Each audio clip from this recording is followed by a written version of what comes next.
Welcome home, spiritual human. I'm your host, Stacey McGee, and you are listening to the Spirit Fluent Podcast, a gathering place for spiritual humans where each week we talk about becoming fluent in all things spiritual. My book agent dropped me. That was the title of the email that I sent out to over 10,000 people this morning, and I thought I might read it to you because I was tossing and turning last night at midnight, and the thought for this email kept flooding into my mind, and I was like, no, I just want to sleep. I took a handful of melatonin, and I was prepared to sleep. But Spirit was like, I need you to share this message with people. And I was like, well, this is all about me. Nobody's going to want to hear this message, but whatever. And I got up, and I sat in my chair and wrote for an hour. And this is the email that I sent out. My book agent dropped me. 2022 was supposed to be an amazing year. I'd come off an amazing high note of my life, really. And the year before, 2021, was the year I finally felt like I was living authentically, sharing my spiritual gifts with the world through TikTok. And the only way to go from there was up, right? No, it went down. And it was like all of the healing work and the hard work that I had been doing over the years was quickly reversing.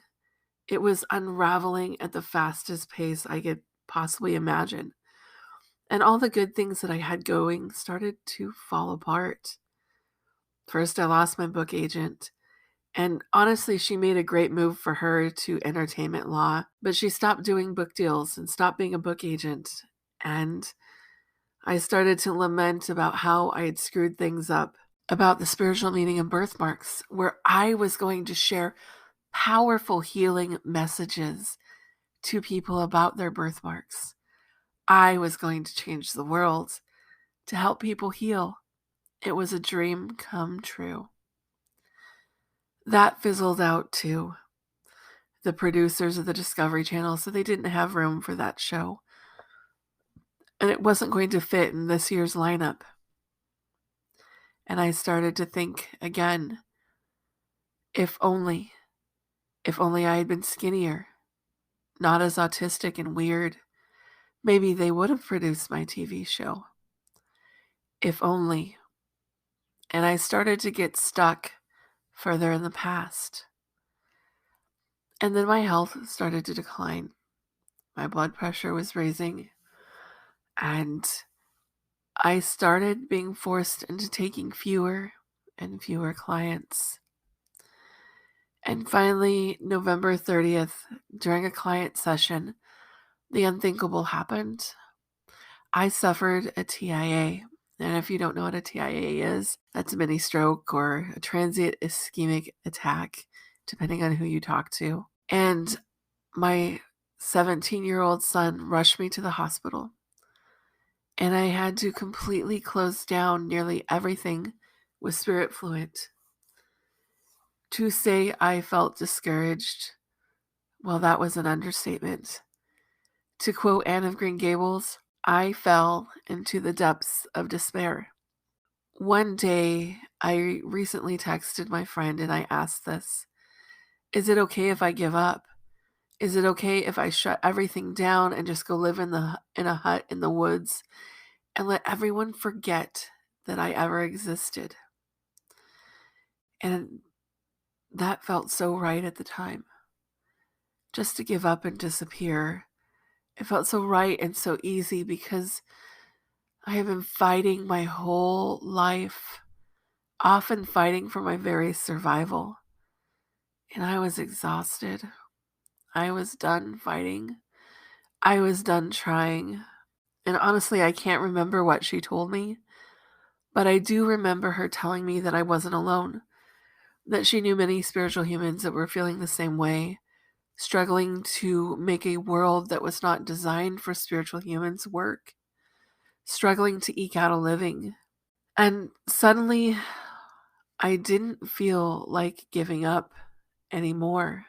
I suddenly felt like I had no choice but to continue on and to continue fighting. And I want to interject here that in my darkest moments, it is all of you who support me on social media, who book calls with me, who cheer me on, who listen to this podcast that have kept me going. And I just want to say thank you for that. Thank you for your encouraging messages and comments and emails. Thank you. Because without you, I'm not sure if I would still be here. Knowing that I wasn't alone in my struggles helped me understand that I wasn't as alone as I thought I was.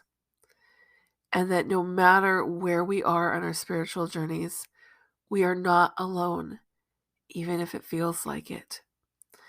And this renewed my desire to achieve my original goal of making Spirit Fluent a gathering place for spiritual humans.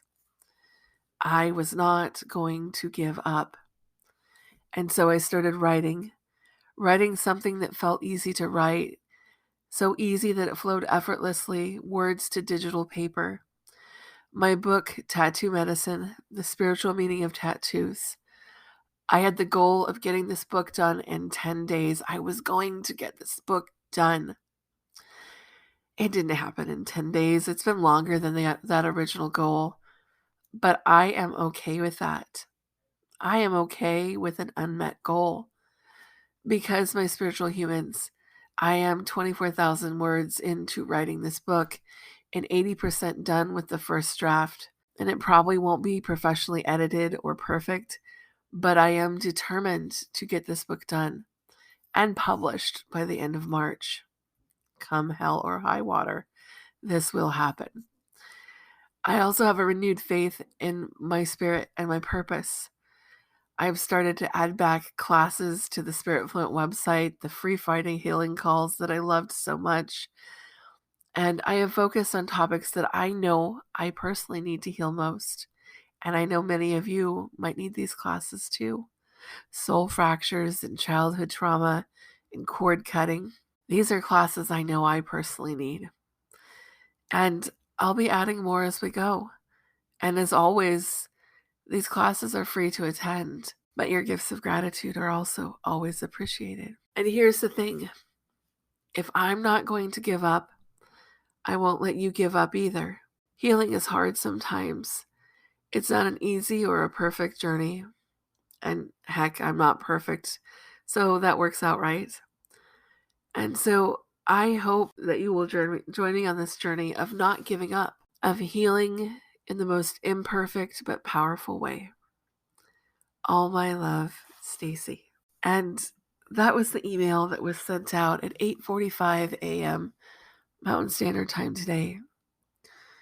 And when I sent that out, I was nervous and scared and didn't want to be judged because you see, as a spiritual mentor of sorts, there's this fear of revealing my imperfections, this fear of revealing that I may not be exactly who I'm expected to be, that I have my own struggles and my own imperfections.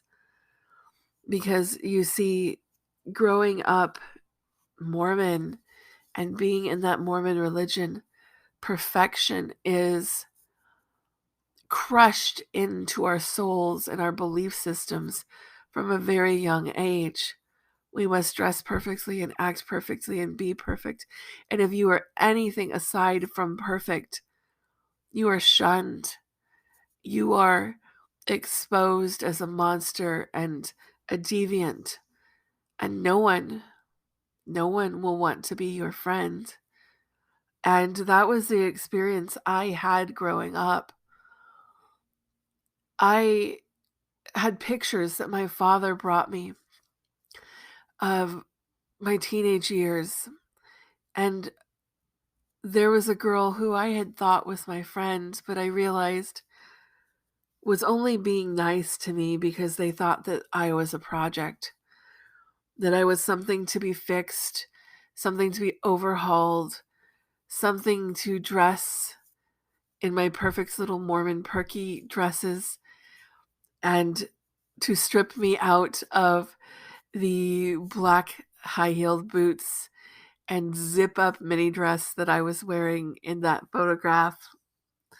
And when I didn't change the way they liked me to, I was alone again. Alone sitting at the lunch table, alone being ignored. Something that I have been used to my whole life, and I did not realize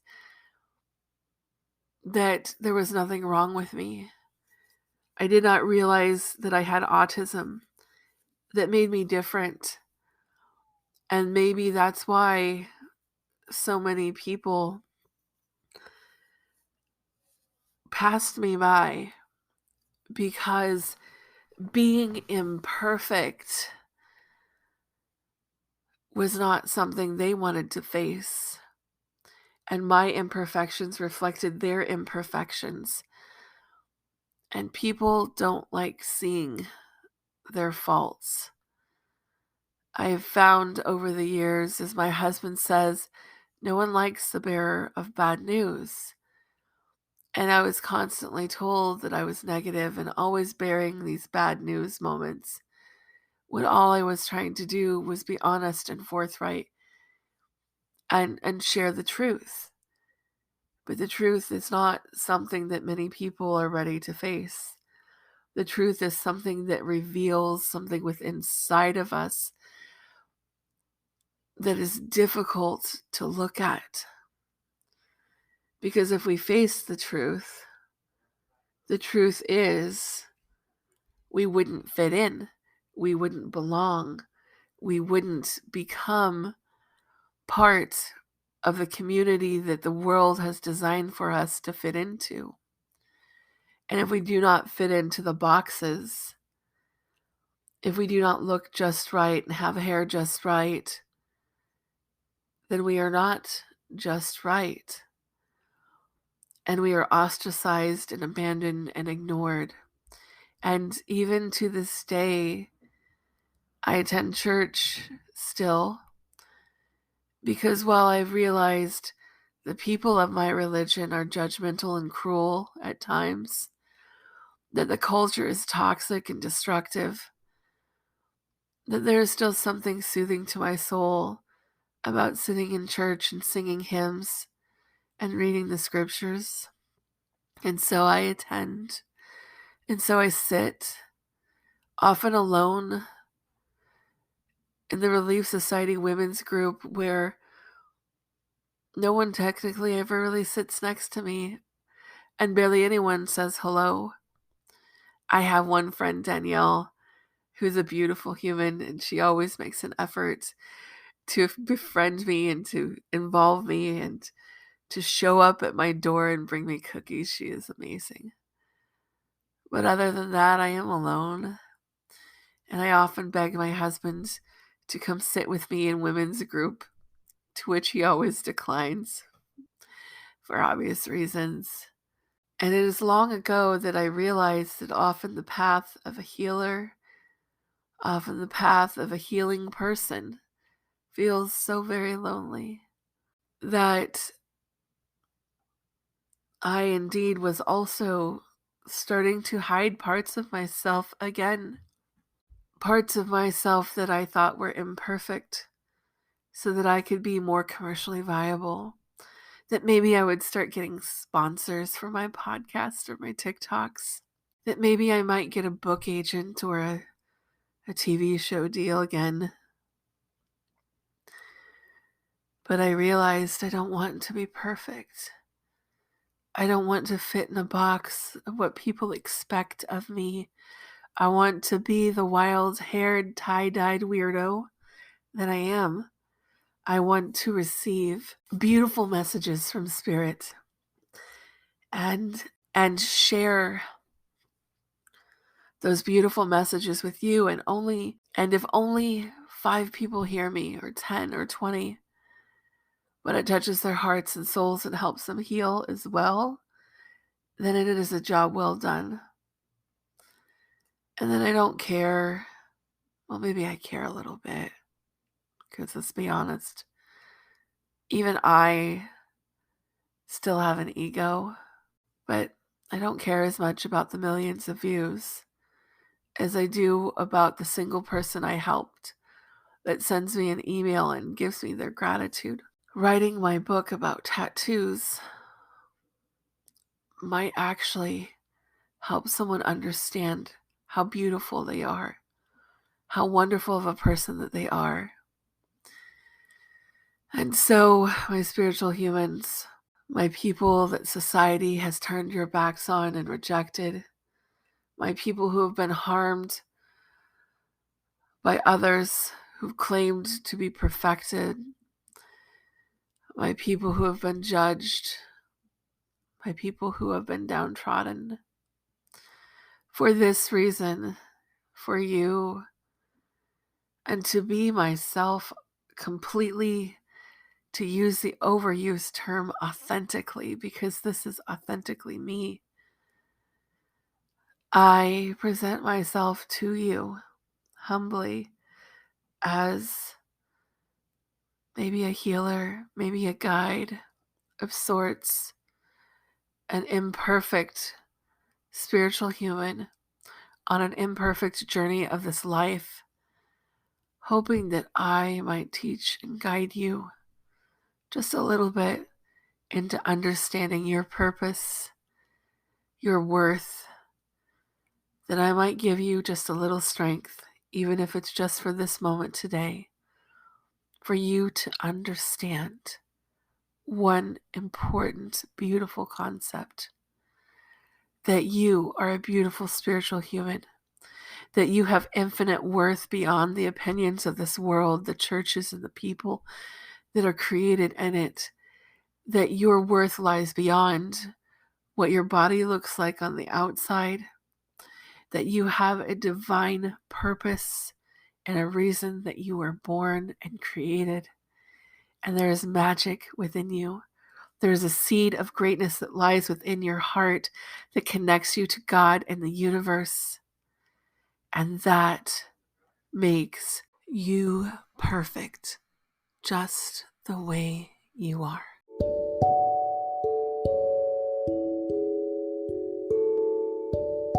You've been listening to the Spirit Fluent podcast. Your continued support means so much to me, and I just want you all to know how grateful that I am for you. I have many resources on my website, spiritfluent.com, as well as on my YouTube at Spirit Fluent. And I would love to invite you to check out my book, My Spiritual Awakening is a Shit Show, on Amazon now.